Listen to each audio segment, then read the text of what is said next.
এই মুভিতে আমরা দেখব এক ধনী লোক এত সুন্দর বউ থাকা সত্ত্বেও নিজের পায়ে কুড়াল মেরে কাজের মেয়ের সাথে লেগে থাকে, আর তার বউও তার চাকরের সাথে লাগাতে থাকে। এসব কিছু পিছনে ছিল এক গভীর ষড়যন্ত্র যা আপনাকেও অবাক করে দেবে।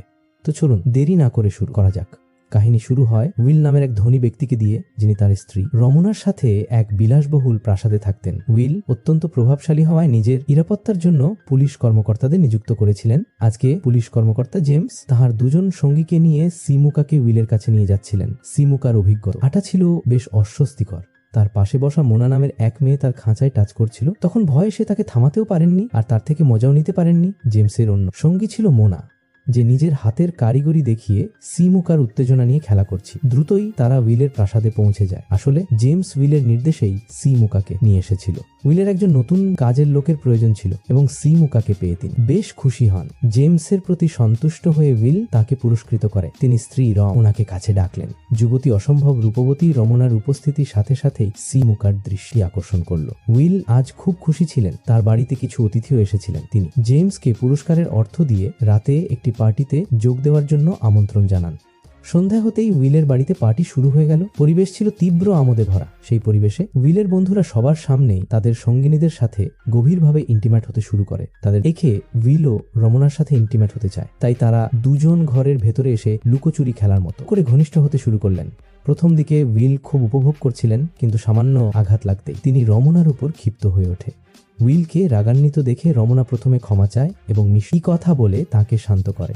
যেই মুহূর্তে উইল তাহার প্রতি মনোযোগ দিতে শুরু করে আর খুব কাছাকাছি যায়, তাদের ঘনিষ্ঠতার শব্দ শুনে সিমুকা সেখানে চলে আসে। সিমুকাকে দেখে রমনা দ্রুত নিজের কপর পড়ে নেয়। সিমুকার আগমনে উইল তাহার উপর ক্রুদ্ধ হয়। পরিস্থিতি সামলাতে রমনা উইল অন্য ঘরে যাওয়ার কথা বললেন, যাতে নির্জনে তাহারা মনের মতো করে সময় কাটাতে পারেন। রমনার কথা শুনে উইল তাকে ঘরে নিয়ে গিয়ে খেলায় মেতে উঠলেন। অল্পক্ষণের মধ্যেই তাহারা চরম উত্তপ্ত হয়ে উঠলেন এবং রমনার তীব্র চিৎকারে পুরো বাড়িতে প্রতিধ্বনিত হতে লাগলো, কারণ উইল তাহার ছনের গুহা দিয়ে গাড়ি চালাচ্ছিল। রমনার সেই চিৎকারের শব্দ সিমুকাও শুনতে পেল, কিন্তু তখনই বাড়ির আরেক কাজের লোক সোফিয়া তাকে এসে বলল যে এইসব তাদের প্রতিদিনের ঘটনা, তাই সে যেন এতে মন না দিয়ে নিজের কাজ মন দিয়ে করে আর অর্থ উপার্জন করে নিজের জীবন উন্নত করতে পারে।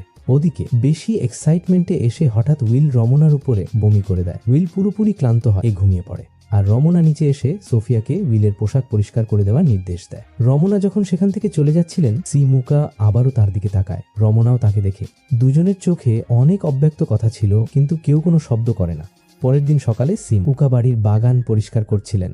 রমনা এবং উইলও সেখানে রোদ পোহাচ্ছিলেন। এ সময় সোফি উইলের জন্য ফলের জুস নিয়ে আসে। সোফিয়ার ফিগার দেখে উইলের মনেও কামনা জেগে ওঠে। উইল যখন স্নান করতে যাচ্ছিলেন, তখন সে সোফিয়াকে কিছু টাকা দেয়। এতে সোফিয়া বুঝে যায় যে উইল কি চাইছে। এদিকে সোফিয়া চুপচাপ স্নানঘরে এসে উইলের সাথে ইচ্ছামতো শুরু করে দেয়, আর রমনা তখনও রোদ পোহাচ্ছিলেন। কিছুক্ষণ পর উইল কাজের জন্য বাইরে চলে গেলেন। উইল যাওয়ার পর রোনা নিশ্চিন্তে মদ পান করতে লাগলো। এমন সময় তার চোখ পড়ল পুলের ধারে সিমুকার উপর। রোনা দ্রুত মদের গ্লাস হাতে নিয়ে তাহার কাছে এলেন। নিজের মালকিনকে দেখে সিমুকা ভয় পেয়ে গেল। রোনা তাকে নিজের পাশে বসতে বললেন। সিমুকা ভয় পাচ্ছিল, কারণ তখন তার শরীরে কোনো কাপড় ছিল না। তখন তাহার সংকোচ দেখে রোনা তাকে আরাম করতে বলে। এরপর দুজন স্বাভাবিক আলাপ করা শুরু করে। পরের দিন সকালে উইল বাড়ি ফিরে আসে এবং স্ত্রীর সাথে দেখা করে। এরপর তিনি সিমুকার সাথে কথা বলেন। উইলের জিজ্ঞাসায় সিমুকা জানালেন যে তিনি তার বাবাকে কখনো দেখেনি এবং তার মা কয়েক মাস আগেই মারা গেছেন। সিমুকা টাকা জমিয়ে পড়াশোনা করতে চাইছিলেন, তাই উইল তাকে বললেন যে যদি সততার সাথে ভালোভাবে কাজ করে তবে তার পড়ানোর দায়িত্ব উইলের। এমন কথা শুনে সিমুকা উইলের এই মানবিক রূপ প্রথম দেখতে পায়। নৌকা ভ্রমণের কারণে উইল বেশ ক্লান্ত ছিল, তাই সিমুকা তার পা টিপে দিতে শুরু করে। রমনাও পাশে বসেছিল। আবারও তাদের দুজনের চোখ একে অপর এর সাথে মিলিত হলো এবং আবারও তারা চোখে চোখেই কথা বলল। সন্ধ্যায় রমনা জেমসের সাথে বাজারে গেল এবং উইলের জন্য পোশাক কিনল। তিনি সিমুকার জন্য একটি সুন্দর পোশাক ও প্রয়োজনীয় জিনিস কিনলেন। সেই উপহার দেখে সিমুকা অবাক হলো। আসলে পরের দিন ছিল সিমুকার জন্মদিন, তাই রমনা এই সব জিনিস তাকে উপহার হিসেবে দিয়েছে। পরের দিন সকালে রমনা ইয়ার সাথে বসে কফি খাচ্ছিল আর সিমুকা কাজ করছিলেন।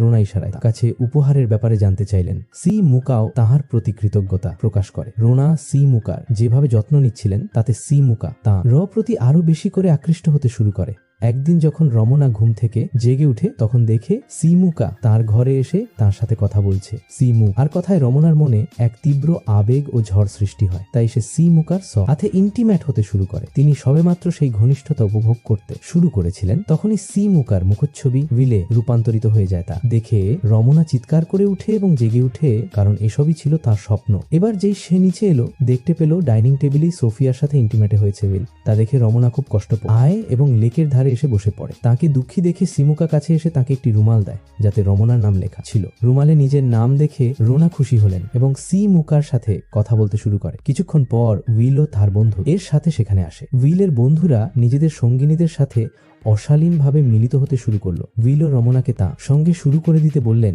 কিন্তু রমনা সবার সামনে তা করতে প্রত্যাখ্যান করলো। এতে উইল রাগে তাকে ধাক্কা মেরে তাড়িয়ে দিলেন। রমনা সম্পর্কে ভাবতে ভাবতে সিমুকা যখন কাজ করছিলেন তখন সোফিয়া এসে তাকে জানায় যে উইল তাকে নিজের ঘরে ডেকেছে। সিমুকা যখন উইলের ঘরে এলো তখন উইলের হাতে একটি বন্দুক দেখতে পেল।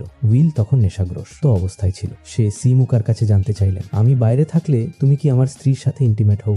সিমুকা অস্বীকার করে, কিন্তু সে বুঝতে পারে যে উইল রমনাকে সবার সামনে অপমান করতে চাইছে। তাই সে মাথা নিচু করে চুপ করে দাঁড়িয়ে থাকে। সিমুকাকে অপমান করার পর উইল রমনার কাছে গিয়ে লেন এবং সিমুকার সামনেই তার সাথে জোর করে ইন্টিমেট হতে শুরু করলেন। আসলে উইল মনে করেছিল যে রমনা সবার সামনে তাকে না করে অপমান করেছে, তাই তিনি রমনাকে শাস্তি দিতে চেয়েছিলেন। জোর করে ইন্টিমেট হওয়ার পর উইল সেখান থেকে চলে যায়। রমনা এবং সিমুকা একে অপরকে দেখতে থাকে। সিমুকা যখন বাইরে যাচ্ছিলেন তখন উইল খুশি হয়ে তাকে কিছু টাকা দিল। সন্ধ্যায় সিমুকা যখন ঘুরছিল তখন রমনা তার কাছে এসে তার সাথে প্রেমালাপে মত্ত হয়। এরপর দুজন সিমুকার ঘরে এসে ইন্টিমেট হতে শুরু করে। রমনা অত্যন্ত ভালোবাসা ও যত্নের সাথে সিমুকার সাথে ঘনিষ্ঠ হয়, কারণ এটা ছিল সিমুকার প্রথম অভিজ্ঞতা। এরপর থেকে উইল যখনই বাড়ি থেকে বাইরে যেতেন তারা দুজন নির্জনে মিলিত হতেন। সোফিয়াও এই বিষয়ে জানতো, কিন্তু রমনার সুখের জন্য সে মুখ বন্ধ রাখে। একদিন যখন তারা দুজন ইন্টিমেট হচ্ছিল, সিমুকা রমনাকে বলল যে তিনি উইলকে ছেড়ে তার সাথে পালিয়ে গিয়ে নতুন করে জীবন শুরু করতে চায়। কিন্তু রমনা তাকে বুঝিয়ে বলল যে যদি সেও তার সাথে চলে যায় তবে উইল তাদের দুজনকেই খুঁজে বের করে মেরে ফেলবে। সিমুকা এই কথা শুনে রোনা তাকে এমন ভুল কাজ করতে বারণ করলেন। একদিন উইল কাজ থেকে তাড়াতাড়ি ফিরে আসে। সোফিয়া তা দেখে এবং দ্রুত তাহাদের দুজনকে ডেকে সতর্ক করে। এরপর রমনা স্নান ঘরে চলে যায় আর সিমুকা জানালা দিয়ে পালিয়ে যায়। উইল ঘরে এসে রমনাকে খুঁজতে লাগলেন। সোফিয়া তাকে জানায় যে রমনা স্নান করছে।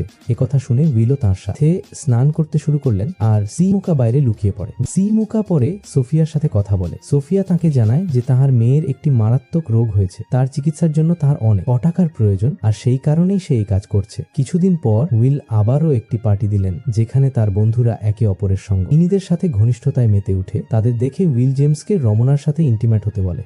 উইলের এই কথা শুনে রমনা এত রেগে যায় যে সে সবার সামনে উইলকে সপটে চড় মারে। এরপর উইলও রমনা মারতে শুরু করেন। রোনাকে আঘাত পেতে দেখে সিমুকা ক্রুদ্ধ হয়ে আসে উইলকে মারতে শুরু করে। এরপর উইল সিমুকার উপর পাল্টা আক্রমণ করলেন এবং জেমসকে তাকে মেরে ফেলার আদেশ দেয়। জেমস তার সঙ্গীদের নিয়ে সিমুকাকে মারতে শুরু করে। সিমুকা তখন প্রাণ ভিক্ষা চায়। জেমসও তাহার উপর করুণা করে তাকে দূর শহরে চলে যাওয়ার হুমকি দিয়ে ছেড়ে দেয়। সিমুকা চলে যাওয়ার আগে রমনার সাথে দেখা করে। এসব ঘটনার পর উইল আর কাউকে বিশ্বাস করতে পারে না। তিনি সোফিয়াকেও কাছ থেকে তাড়িয়ে দিলেন। এরপর সোফিয়া সিমুকার সাথে দেখা করে একটি পার্সেল দেয় যেখানে টাকা এবং তার বাড়ির চাবি ছিল। রাত হতেই সিমুকা উইলের বাড়িতে ফিরে আসে এবং একটি ছুরি হাতে নেয়। এই সময় উইল রমনার সাথে ইন্টিমেট হতে ব্যস্ত। যে সিমুকা তাদের ঘরে প্রবেশ করে উইল তাকে দেখে ফেলে এবং মারতে শুরু করে। উইল সিমুকাকে আঘাত করার আগেই রোনা ছুরি নিয়ে উইলের উপর একের পর এক করে এবং তাকে মেরে ফেলে। এরপর তারা দুজন উইলের মৃতদেহ একটি চাদরে মুড়ে নেয় এবং বাড়ি থেকে সমস্ত টাকা নিয়ে একটি নৌকায় করে পালিয়ে যায়। নদীতে লাশ ফেলে দেওয়ার পরের দিন সকালে তারা যখন এক পাড়ে এসে পৌঁছায় তখন তারা দেখে সেখানে পুলিশ কর্মকর্তা জেমস দাঁড়িয়ে আছে। সিমুকা ভয় পেয়ে যায়, কিন্তু রমনা সিমুকাকে ছেড়ে জেমসের কাছে চলে আসে। আসলে এই পুরো পরিকল্পনাটি ছিল জেমস এবং রমনার, যাতে তারা উইলকে হত্যা করে তার সমস্ত সম্পত্তি নিজেদের দখলে নিতে পারে। সিমুকাকে সবকিছু জানার পরেও জেমসের ছেড়ে দেওয়াটা আর তাকে রমনার প্রেমের ফাঁদে ফেলাও ছিল এই পরিকল্পনার অংশ। পুরো সত্য জানার পর জেমস অসহায় সিমুকাকে গুলি করে মেরে ফেলে। রোনাও তখন জেমসকেও গুলি করে মেরে ফেলে। গল্পের শেষে উইলের সমস্ত সম্পত্তি রমনার নামে হয়ে যায় এবং সোফিয়াও ফিরে আসে, আর এর সাথেই এই গল্পের সমাপ্তি ঘটে।